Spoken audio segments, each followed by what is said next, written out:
Right කොන්න මට හිතුණා අද තනියම ඉන්න හින්දා රෑට විතර සුප් එකක් බිව්වනම් හොඳයි කියලා. ඉතින් මම බෝන්චි කැරට් ගෝවා ඒ ඔක්කොම තඹ ගත්තා. තඹ ගත්ත ඒවා පොටු හැඩයට කපා ගත්තා. තඹ ගත්තේ ස්ටීමරේ. මොකද නැත්තම් මේ එළවලු වල පැහැ වෙනස් වෙනවා. ඒ හින්දා මම පැහැ වෙනස් වෙන්න නොදී තමයි තඹ ගත්තේ. ඉතින් මම වතුර එකක් ලිපේ තියලා තුනේ සුප් කැටයක් දාලා නැගී සුප් කැටයක් දාලා දීලා නෝ එක ලොකු සුප් කැටයක් දාලා ඒකට දාන්න ඕනේ බිත්තරයක් දාන්න ඕනේ. ඉතින් ඔන්න බිත්තරයක් කඩාගත්ත පටපට ගාලා කඩාගෙන බිත්තරය අර නටන උණු වතුරේකට දානවා.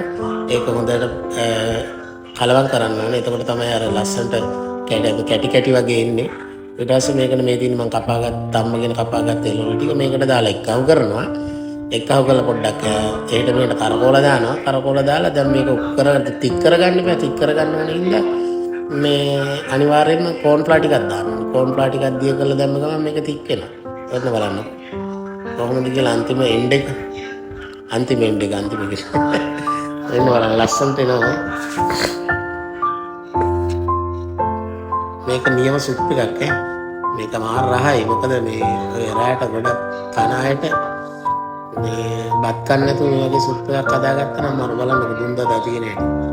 විතර දාලා මේකට ඕන නම් චිකන් දාන්න පුළුවන්, ඉස්ස දාන්න පුළුවන්, Tamanට කැමති ඕන දෙයක් දාන්න පුළුවන්. එහෙනම් ඔයගොල්ලෝ හදලා බලන්න ආසෙ හිතේ